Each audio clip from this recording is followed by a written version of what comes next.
Okay, so let us do an example of Fourier analysis. At least here we're not going to quite do Fourier analysis. What we're going to see is that actually the solution that we find turns out to be the same thing as Fourier analysis. So we could have actually done the Fourier analysis to begin with, but let's just see how it naturally pops out in a typical physics type or engineering type example. So here what we have is a rod, so some sort of metal rod of length L, and this thing is going to have thermal conduction across it. So basically, initially at time is equal to 0, this thing has some profile for the temperature, which we're calling f of x, which then tells us how the temperature is distributed in the x direction. So this thing's along the x direction.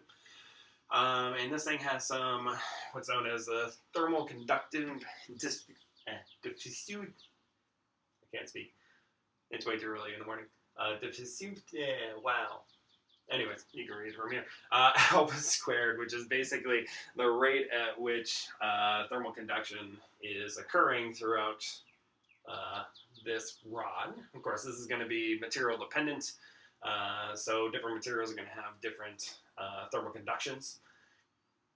I don't know why I can't say that word right now. But anyways, so basically, we're going to assume then is at some later time the profile for the temperature dependence, or how the temperature is distributed over this rod, goes as u of x of t, where x is any position along this particular axis, and then t is at any particular time. And our job then is to solve what's known as the heat equation, which is then the partial derivative with respect to time acting onto u is then equal to that alpha squared times then the second partial derivative with respect to x acting onto u.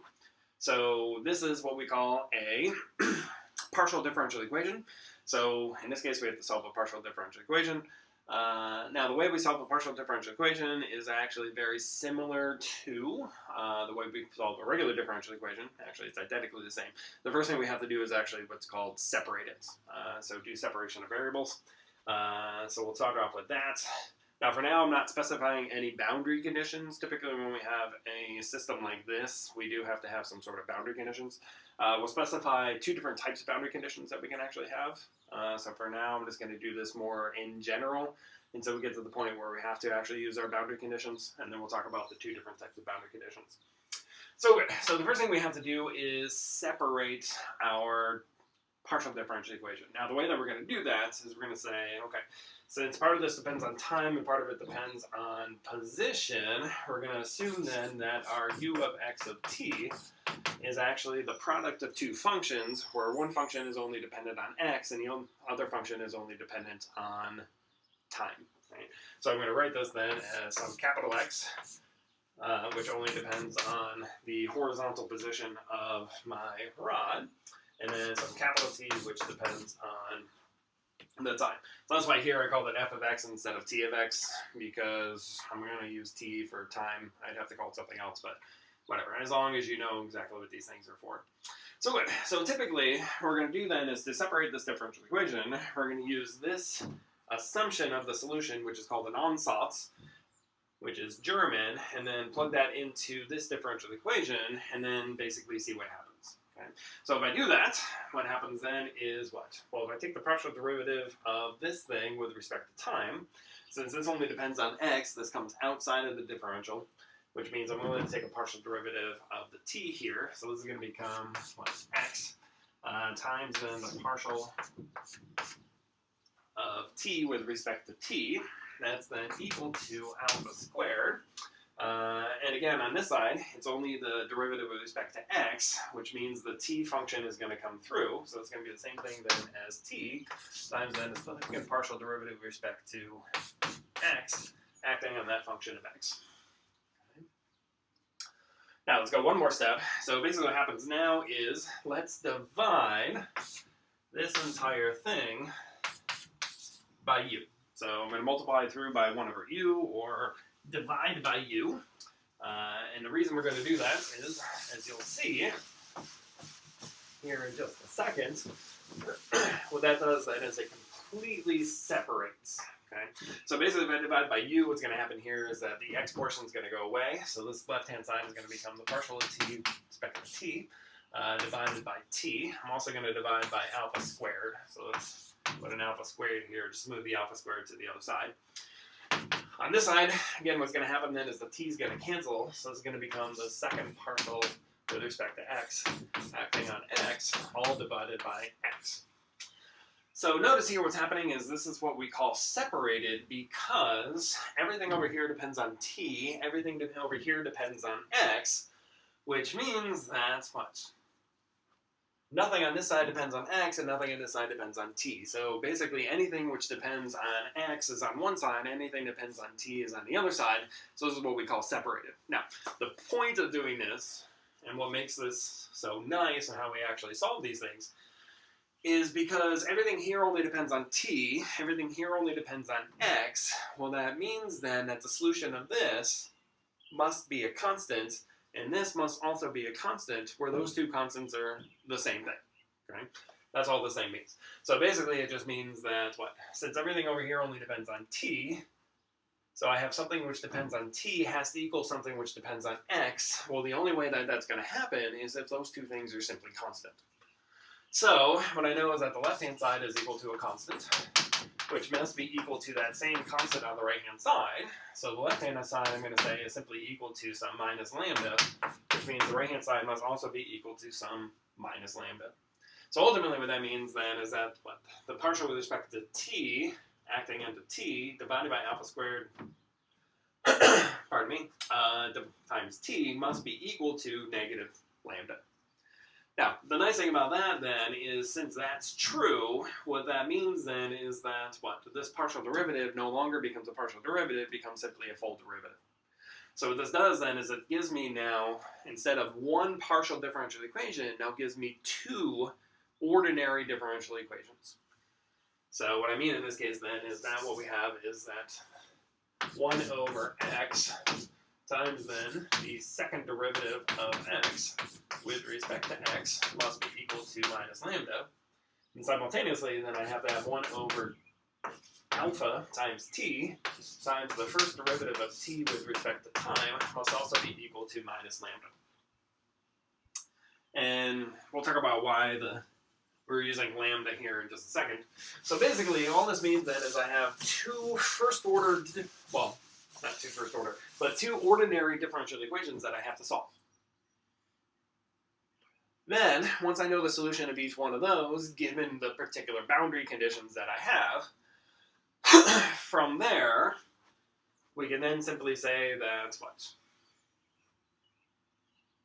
When we solve those, then the total solution is simply the product of those two solutions. So again, all I'm going to do is I'm going to solve this guy for x, solve this guy for t, under the particular boundary conditions at which I have. Then the total solution u is simply the product of those two solutions. That's it. Nice and easy. Okay, so this is how we actually solve partial differential equations. Nice. So let's start off then with our boundary condition. So first things first is we know that u of x at t is equal to 0 must be equal to f of x. This was our first boundary condition. So this is the boundary condition which gives me the x portion. Okay? Now, the second boundary condition, because basically I need now more boundary conditions, because this thing is a first order differential equation, which means it needs one boundary condition to be able to determine that unknown constant. This is a second order differential equation, which means I need an additional two boundary conditions here to be able to determine those two unknown coefficients. Right? Now, here we can have two different types of scenarios. So when it comes to the x portion, we can either have, for example, if we go back to the rod, so here is my rod, choice number one is I can insulate the endpoints. So basically what I can do is I can choose the temperature that these endpoints have to be. So for example, I could choose that the temperature at the end must be equal to, say, 0 degrees for both of these end pieces, so that this thing initially has some sort of temperature profile, but initially this thing is going to go to 0 temperature throughout the entire thing. So because of that is because I have a high temperature here, I have a low temperature here, so I get conduction going in this direction. I also have conduction going in this direction. I have heat flowing this way, I have heat flowing this way, because remember, heat flows from the hot source to the cold source, so in this case, this thing is going to end up with 0 temperature. Okay? That's choice number 1. So in this case, choice number 1 is, in this case, we can say that u at x is 0 at some t is equal to 0, and simultaneously u at L at some random t is also equal to 0. Now, in terms of differential equations, this case number 1 is what's known as the Dirichlet boundary conditions. So Dirichlet boundary conditions, then you fix whatever is happening on the boundary. So you fix the function itself at the boundary. Now, one thing to note is we don't have to have these two at the same temperature. So for example, I could have 0 here and 10 degrees here, just for fun, right? So let's call this Celsius and Celsius. So I could have 0 degrees Celsius here and 10 degrees Celsius here. That just means that this thing has to exponentially increase with its temperature. But we'll talk about that in a second. This one, by the fact that I have both of them at the same temperature, what that means is that the temperature profile has to finish and end at 0, so kind of like a string. So I remember when we talked about it in 206, if I had a string with 2 fixed endpoints. So this means that in the x direction, this thing then has to have a sinusoidal type of profile. Okay. So that's basically the reason here for this negative. So the negative is to ensure that in this case, this is going to be some sort of sinusoidal harmonic oscillator type of profile. Choice number 2.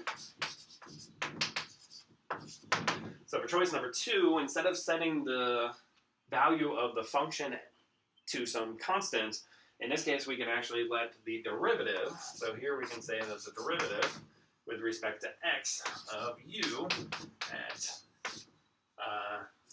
say, 0 at some time t is equal to 0, and simultaneously the derivative at L at some random t is also equal to 0. Now when it comes to temperature, this doesn't quite make as much sense as it would be, for example, if I had a string. So for example, if I had a string meeting up to some wall here, basically what that means then is it's not allowed to come off the wall. So if you think about this being a string, it can move anywhere it wants to along the wall itself, but it couldn't actually come off of the wall. So this type is what's known as Neumann. I think I spelled Neumann wrong there. Neumann boundary conditions. So in this case, you're setting the value of the derivative equal to 0. So basically, in that case, instead of the function itself being at 0, then the derivative must be at 0, which basically means that it has to have some sort of fixed endpoints in those types of situations. So, good. We're going to talk about each one of these two choices. We'll kind of basically do them simultaneously to see what the difference in the solutions are. So good. So let's work on that. So, having said that, let's look at the x equation, and let's solve the x equation for these two different choices of boundary conditions. And then we'll use those into the time portion. Now it turns out, and we're going to see that in just a second, the time portion actually doesn't change. It stays exactly the same, regardless of which boundary condition I have onto the x portion. So good. So let's write out a differential equation. So now what we have is that the second derivative of x with respect to x must be equal to minus lambda times x itself. So this is my second order differential equation that I have to solve.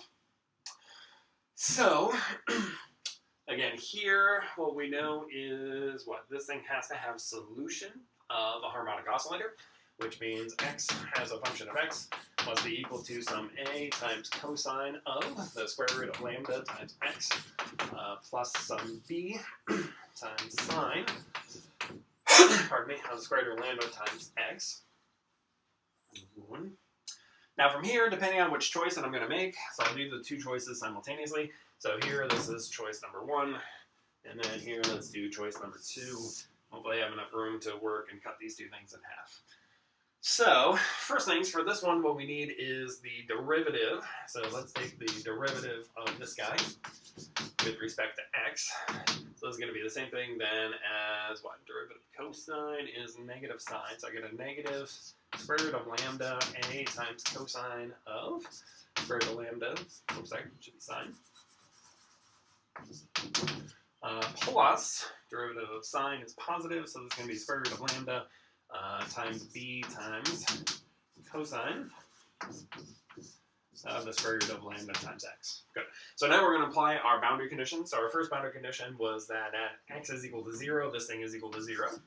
So from here, at 0, this is equal to 0. So since this thing is equal to 0, at 0, what I know is sine is simply equal to, what, 0. So this whole term is gone. Cosine is 1, so it's going to be the square root of lambda times b, which basically tells me that what? B must be equal to 0. Good. Simultaneously, from the evaluated at L, right, at the other end of the rod, this thing also must be equal to 0. So from there, the b term is actually equal to 0. So this is then equal to minus the square root of lambda times a times sine of the square root of lambda times L. Since this thing is equal to 0, this tells me then that sine of the square root of lambda times L must be equal to 0, right? So I can't arbitrarily say that a is equal to 0. Otherwise, I would just have this whole entire function is equal to 0, which is what's called the trivial solution, which isn't very satisfying, right? It doesn't really tell me much. So lambda also is not going to be equal to 0, so that means that the sine portion must be equal to 0. And remember that sine is equal to 0 at every n times pi, right? So basically, when this thing is equal to n times pi, so this means if I take the inverse sine of both sides, I get the square root of lambda then is equal to, then simply equal to n times pi. And then I would solve this for lambda. So this tells me that lambda then is equal to n squared pi squared divided by L squared. Okay. So this is then my solution for lambda. Okay. So basically what this tells me then is based off of this boundary condition, what's happening then is that lambda has to actually be quantized. So lambda must depend on n, which then determines what the lambda values are. Okay. Now, simultaneously, let's work on this guy. So this one, we then have that, oh, actually I did that backwards. All right, this is actually case 2. There we go. Let's do case 1 then first. So case 1, so what's happening here is that the function itself is evaluated to 0 at x is 0. So here I have x evaluated at 0 is equal to 0. So here that tells me that what? A must be equal to 0, right? Because cosine is equal to 1, sine is equal to 0. Then from the other, we get x of L must also be equal to 0, which then tells me that what? So b sine of the square root of lambda times L must be equal to 0. By the same logic, that tells me that sine of the square root of lambda times L must be equal to 0, which means that the square root of lambda times L must be equal to n times pi, because again, sine is equal to 0 at any n pi, which again tells me that lambda is equal to n squared times pi squared divided by L squared. So again, same exact lambdas. So again, no matter which one of my coefficients that I'm using here, or at least which one of the boundary conditions, either Dirichlet boundary conditions or Neumann boundary conditions, lambda again must be quantized. Lambda again is exactly the same thing. Now what's going to be different, of course, is the actual value of x, right? Because now when I plug in x, I now have here, a is equal to 0, and then for this one, b is equal to 0. But the overall structure is basically going to be the same. So using those two things, let's then write out what the x solution is supposed to be. So let's do case 2 first, since I wanted to do case 2 first for some reason. So this then tells me that x of x then was equal to, so here we have b was equal to 0, so this is then equal to a cosine of, again, this is going to be n times pi times L, all times x.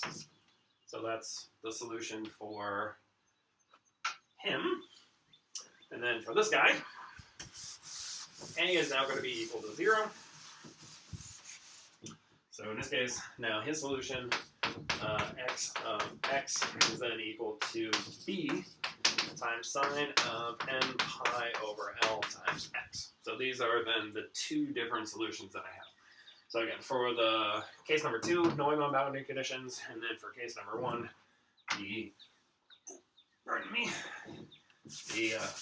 Dirichlet boundary conditions. So good. So now that we have that, we can now solve our other expression, which is the time expression. So the time expression says that we now have that the first derivative of the temperature with respect to time is equal to minus lambda times alpha squared times time. Right? Now, this thing is simply a first order differential equation, which we know then is going to be an exponential. So basically here, what we know then is that the solution is going to be e to the minus lambda alpha squared times time is equal to the temperature. Now, using what lambda is, so this is going to be the same thing then as e to the minus n times pi times alpha squared times time divided by L. So this is then my solution for him. Oh, sorry, this is lambda, not square root of lambda. So it should be n squared pi squared over L squared. There we go. Good. All right. So, good. So this means that my total solution for u, depending on which one I'm looking at, is going to be x times t in both cases, but in one case it's going to be this one, and in the other case it's going to be this one. So let's put the whole thing together. So finally what we get then is, so for this guy, u x of t then is going to be equal to what? So a cosine of n pi x over L times e to the minus lambda alpha squared t. I'll keep it that way for now. Good. Now here, we also have to keep in mind that what? The total solution is actually going to be the sum over all of these things. So in general, what's going to happen then is that n is actually going to be, or a is going to be a function of n. Lambda we know is a function of n. So basically this means then that what? The total solution is then going to be the sum over all possible n values. Because this is just the solution for one n, so I have to sum over all possible for this guy.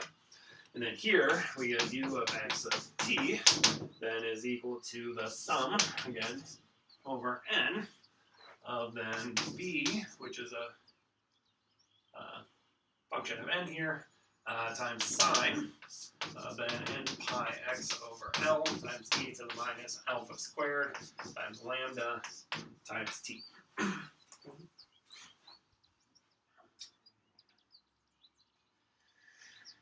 So, what else do we know? So we also know that, what? Now we can use our time boundary condition. So from here, we would simply let time go to 0 in each one of these cases, and then simply use the fact that, what? We know that u of x of 0 must then be equal to f of x. So, basically if I did that, what I would find in this case then is what? So let's write this a little bit further.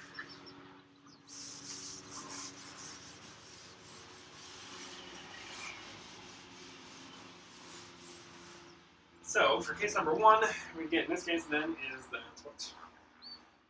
U of x of 0 then would be equal to, let's call that C0 divided by 2 plus the sum n equals 1 to infinity of then Cn cosine of n pi x over L must be equal to then f of x.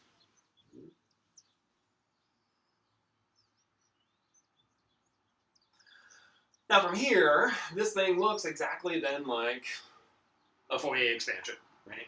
So here, we would then simply identify C0 as then being A0, which is then equal to the integral from minus L to L, dx then of f of x. And then Cn would then be equal to, so what would this be? This would be An, which would then be equal to the integral from minus L to L, then f of x cosine of then n pi x over L dx. Sorry, there should be a 1 over L here. This is going to be a 2 over L here. Good. So this is going to be our solution then in this particular case. For the other case, for the Differential boundary conditions,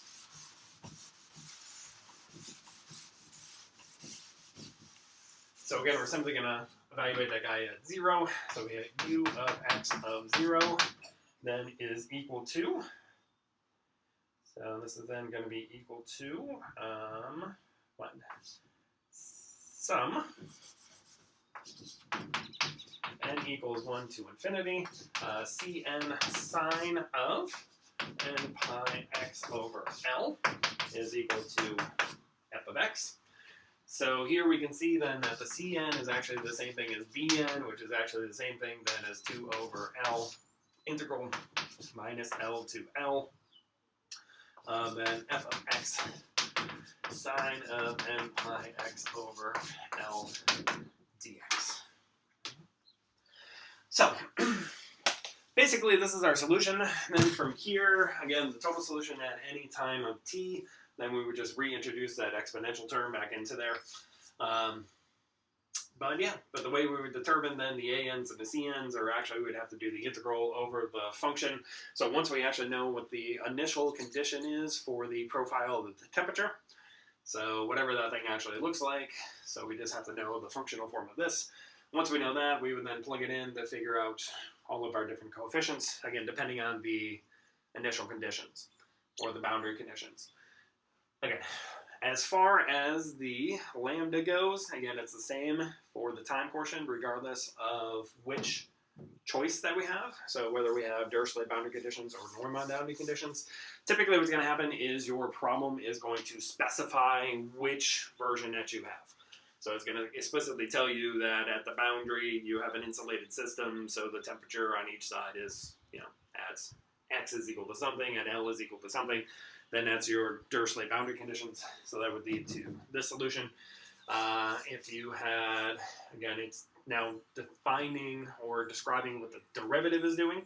So it'll tell you at the two boundaries and the derivative is equal to 0. That would then give you your Neumann boundary conditions. So again, that would lead to this different scenario. Okay. Regardless of which one, the time portion stays exactly the same. That portion doesn't change. The only thing that actually changes is, again, if I have Dirichlet versus Neumann boundary conditions.